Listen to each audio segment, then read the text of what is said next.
welcome to another English language class, and today we shall be looking at phrasal verbs. But before we start our lesson, let's take a look at our objectives.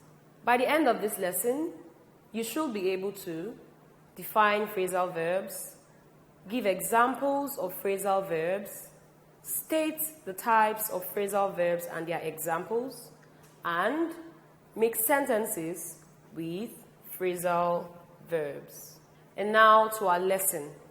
As we studied earlier, we did define verbs as words that show action or words that refer to a state of being.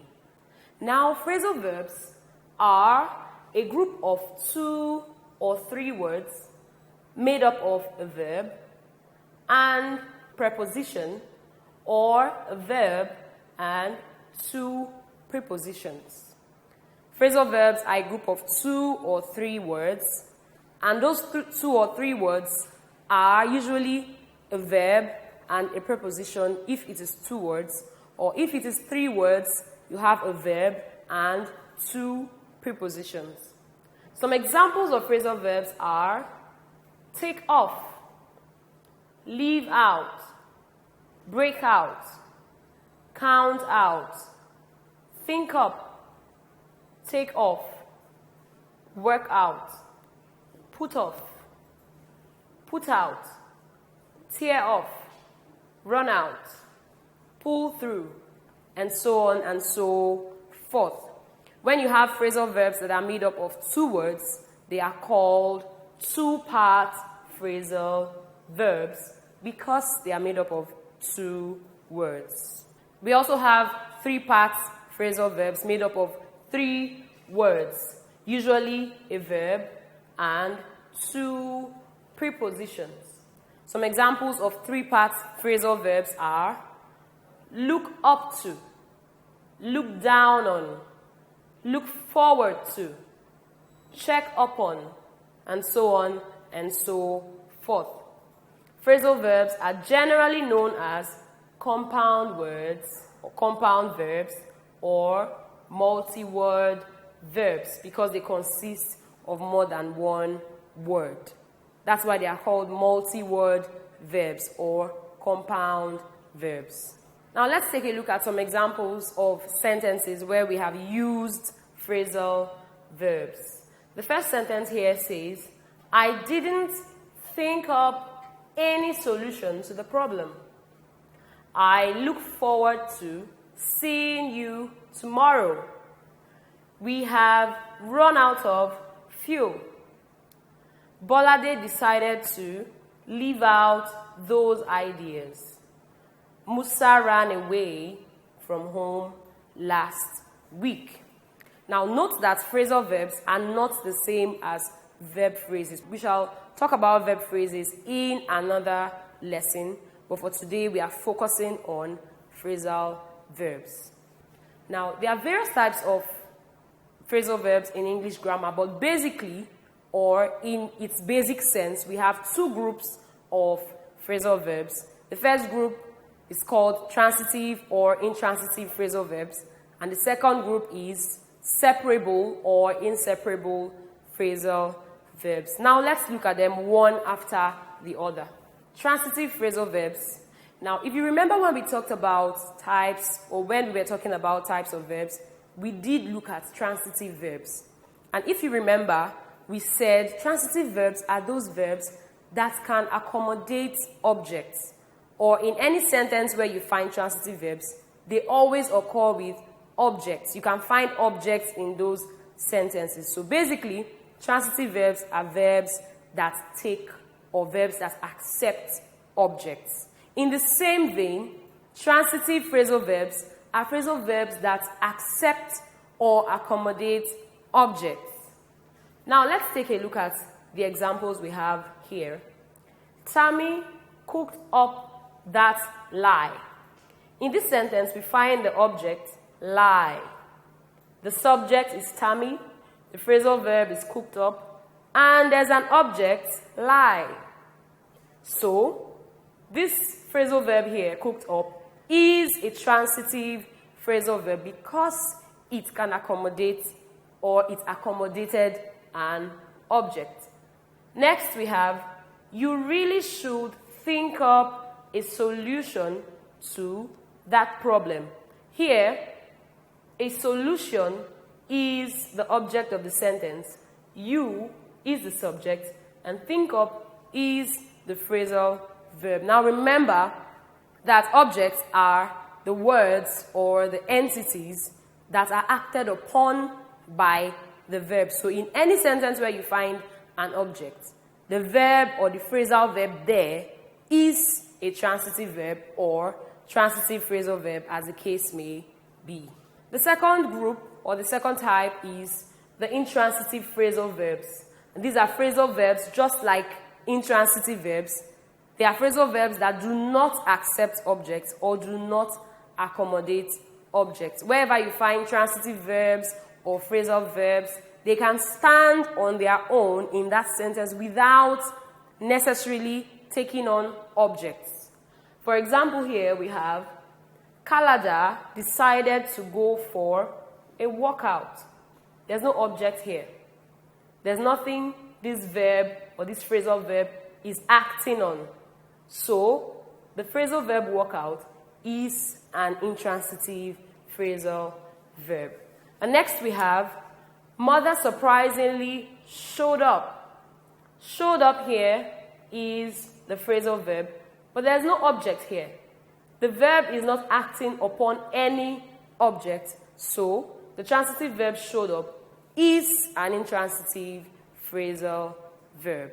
The next type of phrasal verbs is the separable phrasal verbs. And these are verbs that can be separated when they are used in sentences. You know, earlier I said phrasal verbs are 2 words or 3 words, or verbs that are 2-worded or 3-worded, made up of 1 verb and a preposition, or 1 verb and 2 prepositions. Now, separable phrasal verbs can be separated. The words that make up the phrasal verb can be separated in a sentence. They can have other words separating them or occurring in the middle of them. In such sentences, the object comes between the verb and the preposition that make up the phrasal verb. The way you would identify, or how to identify a separable phrasal verb, is that you find the object of that sentence occurring between the verb and the preposition that make up the phrasal verb. For example, we have, I looked the word up in my dictionary. Look up is a phrasal verb. But in this sentence, we find that the object, the word, has separated the phrasal verbs. So we find one part of it here, the verb looked, and another part of it here, the preposition up. So the phrasal verb look up is a separable phrasal verb. And next we have the statement Olamide made yesterday, puts me off completely. Me here is the object of the sentence, and it has separated this phrasal verb, put off. So, put off is a separable phrasal verb. And lastly, we have the manager talked Jane into writing a proposal. Talked into is the phrasal verb, but it has been separated by the object of this sentence, Jane, and so talked into is a separable phrasal verbs. Now note very importantly that most separable phrasal verbs, although they can be separated, most of them can also occur together. Most of them can occur side by side. For example, I looked up the word in my dictionary. Here, looked up are not separated by any object. But in the first example we have here, I looked the word up in my dictionary. Here, it was separated by the object. But in this last example, they occur side by side. So most of these separable phrasal verbs can occur together, but most others remain separable. you cannot bring them together. And then the last type of phrasal verbs, which is the inseparable phrasal verbs, which is the opposite of separable. These kinds of phrasal verbs cannot be separated. Wherever you find them in your sentences, you cannot infuse or you cannot put in any word to separate them. They always occur together. They always are placed side by side. These phrasal verbs cannot be separated by any word when they are spoken or written in sentences. The verb and the prepositions that make up the phrasal verbs are always found side by side. Now let's look at the example. My mom told me she ran into my teacher at the market today. We cannot say, my mom told me she ran my teacher into the market today. It would mean something else entirely. So, the phrasal verb ran into is inseparable because it has to occur together. We cannot separate them, or else the meaning intended would be distorted or it will turn ungrammatical. Next we have, the lecturer will look into the malpractice case. We cannot say the lecturer will look the malpractice case into. That won't make sense, or that would be incorrect. So, look into is an inseparable phrasal verb. And lastly, we have, the new student looks down on the rest of us. This sentence cannot be, the new student looks the rest of us down on. That would sound incorrect. In fact, that is ungrammatical. So, looks down on is an inseparable phrasal verb because it has to occur, or they have to occur. The words here have to occur together, closely placed together in sentences where they are found. We've come to the end of our lesson on phrasal verbs. But before we go to our test section, let's take a look, or let's remind ourselves of all we have learned so far. We did say that phrasal verbs are a group of 2 or 3 words that consist of a verb and a preposition, or a verb and 2 prepositions. We also learned that there are 2 types of phrasal verbs, transitive and intransitive phrasal verbs, and separable and inseparable phrasal verbs.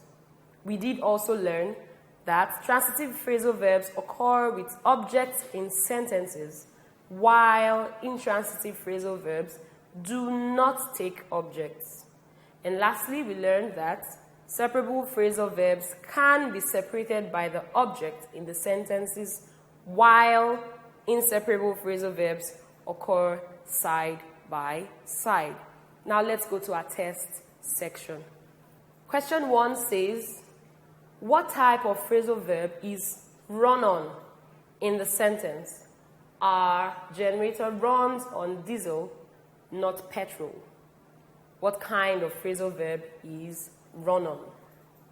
Is it A, transitive, or B, intransitive? The correct answer is A, transitive.